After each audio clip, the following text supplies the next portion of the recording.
TV lokal menjadi identitas bangsa di setiap daerah. Kekuatan menyajikan khas daerah menjadi sumber pengayaan budaya bangsa yang dikemas ke dalam bingkai digital dan dikirimkan dengan berbagai instrumen digital, yang salah satunya adalah televisi. Pemerintah perlu memberikan ruang yang cukup serta bantuannya untuk tumbuh kembang TV lokal di Indonesia. Baik pemirsa, bersama dengan kita telah bergabung Bapak Santoso, Ketua Asosiasi TV Lokal Indonesia, dan juga Bapak Emar Pasha Pamangku, Direktur Program dan Jaringan Jawa Pos TV, yang mana keduanya akan membawa tantangan ke depan TV lokal di Indonesia. Baik, saya akan menyapa terlebih dahulu Ketua Asosiasi TV Lokal Indonesia. Selamat sore Pak Santoso. Pak Santoso. Ya. Selamat sore Pak Santoso. Selamat sore. Baik, bagaimana kabar Anda Pak Santoso? Baik sekali. Baik, kemudian saya akan menyapa kembali Direktur Program dan Jaringan Jawa Pos TV. Selamat sore Pak Emar. Selamat sore. Selamat sore. Baik, bagaimana kabarnya Pak Emar? Baik. Terima kasih. Ya, baik. Saya akan terlebih dahulu bertanya kepada Ketua Asosiasi TV Lokal Indonesia, Bapak Santoso. Hari ini TV lokal mampu menjadi perwakilan setiap daerah untuk mengusung budaya masing-masing. Lalu peran besar apa bagi pemerintah daerah untuk memanfaatkan peluang tersebut memperkenalkan daerah melalui televisi?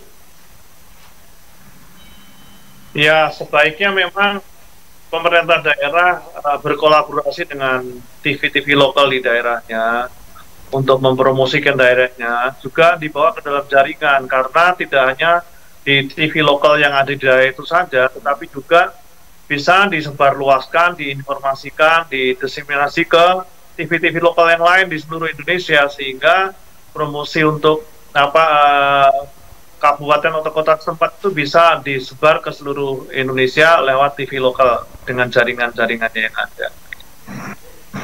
Baik, kemudian Pak Santoso, Asosiasi TV Lokal Indonesia memiliki peran penting untuk menjadi mediator bagi pemerintah daerah dan TV lokal agar saling bersinergi membangun daerah. Sejauh ini, apa kendala yang selalu dihadapi dalam menyatukan sinergitas tersebut, Pak? Kadang-kadang yang terjadi adalah miskomunikasi saja. Perlu dibangun komunikasi yang intens, yang lebih baik lagi, sehingga sinergi antara pemerintah kabupaten kota dengan TV lokal itu bisa tersinergikan dengan baik, gitu. Sehingga apa yang diinginkan oleh pemerintah daerah, apa yang ingin diinformasikan ke masyarakat di lokal itu bisa tersalurkan, gitu. Oke, berarti hanya komunikasi saja ya Pak ya? Ya. Baik, kemudian saya beralih. Ya Pak, silakan. Komunikasi itu kan dalam. Iya. Ya, baik komunikasi secara teknis maupun secara non teknis. Nah, itu yang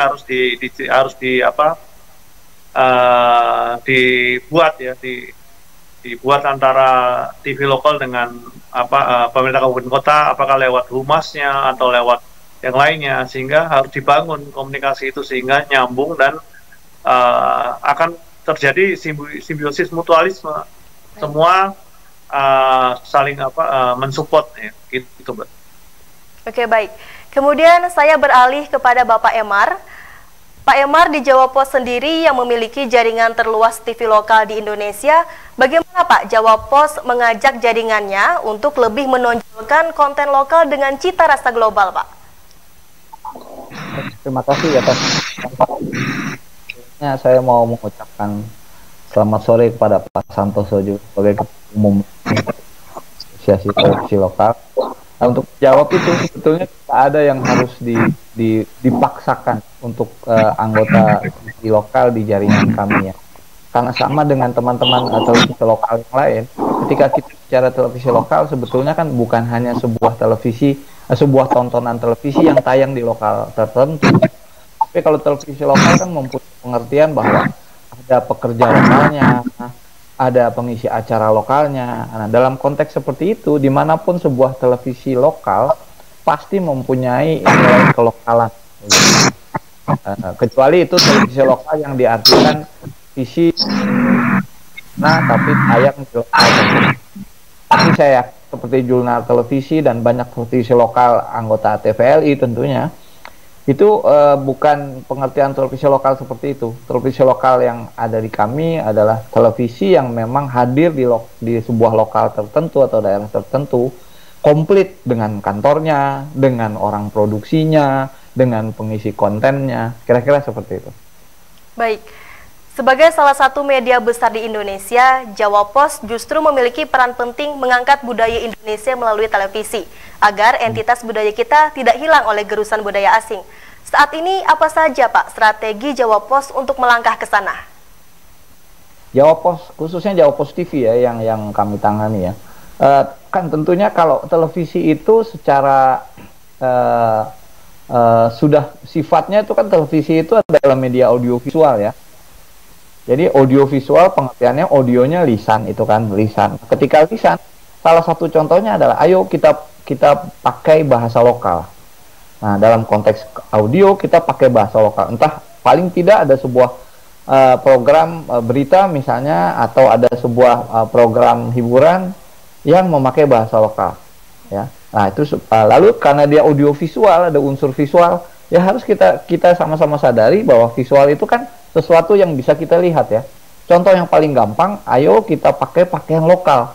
Pakaian lokal itu bukan melulu pakaian upacara ya, bukan melulu pakaian adat, tapi pakaian lokal, pakaian keseharian yang sesuai dengan budaya lokal tersebut ya. Lalu juga misalnya sarana transport lokal, tampilkanlah di setiap tayangan kita itu ada bentuk-bentuk visual yang orang akan mengetahui. Karena sebagai contoh, kita kalau bicara kendaraan atau transport lokal, misalnya saja beca atau delman ya, kereta yang pakai kuda itu ya, itu di setiap daerah saja kita sudah tahu itu sebagai ciri secara visual ketika melihat di televisi. Contohnya seperti itu. Atau juga macam-macam lah ya. Contoh yang paling mudah saja, kalau sebagai produk visual, orang memasak ya, acara memasak di televisi lokal itu sebetulnya banyak mengandung unsur kelokalan. Misalnya bahannya, bumbu-bumbu khasnya, alat memasaknya, itu kan di Indonesia yang kaya akan ragam budaya, itu akan terlihat bahwa di sebuah wilayah tertentu berbeda dengan wilayah yang lain cara memasaknya, secara visual ya. Jadi kembali lagi, sebuah televisi sebagai media audiovisual itu untuk menjadi lokal sebetulnya gampang saja, gitu. Kira-kira seperti itu. Oke, baik. Kemudian tepat tanggal 17 Juli kemarin, Jurnal TV genap berusia 1 tahun. Sebagai salah satu media televisi, apa pesan serta harapan Bapak untuk Jurnal TV di masa mendatang? Baik, saya bertanya dulu kepada Bapak Santoso. Silakan, Pak. Ya, saya berharap Jurnal TV bisa terus mengembangkan konten-konten lokalnya, ya kan, apalagi di Palangkaraya itu sangat sangat spesifik ya dengan kelokalannya ya. Dan ke depan apalagi akan ada ibu kota negara ada di Kalimantan. Saya berharap dan berdoa supaya Jurnal TV semakin kaya dengan konten lokalnya dan mengayomi budaya lokalnya dan bisa go ke global begitu Mbak. Baik. Pertanyaan yang sama, Pak Emar, apa pesan Bapak serta harapan untuk Jurnal TV, Pak? Ya, pertama saya mau mengucapkan selamat ya. Umur 1 tahun tuh televisi lokal lagi lucu-lucunya. Ya, Pak Santoso ya. Dan paling tidak kita menjaga semangat di tahun pertama itu tentunya sangat penting untuk dijaga. Lalu kedua, selain mengucapkan selamat, saya mengajak untuk terus mengingat, mumpung masih 1 tahun, kita pasti masih ingat yang kita sampaikan ketika EDP mengenai visi misi gitu ya.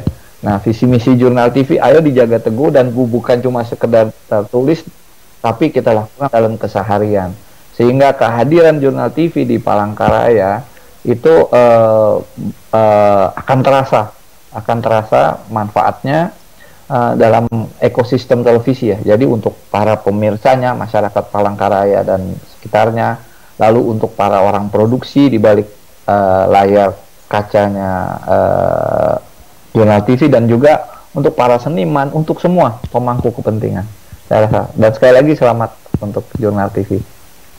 Baik, terima kasih untuk Bapak Santoso dan Pak Emar yang telah bergabung bersama kami di Jurnal TV. Semoga sehat selalu Pak Santoso dan Pak Emar. Selamat sore. Amin. Ya, Pak Santoso.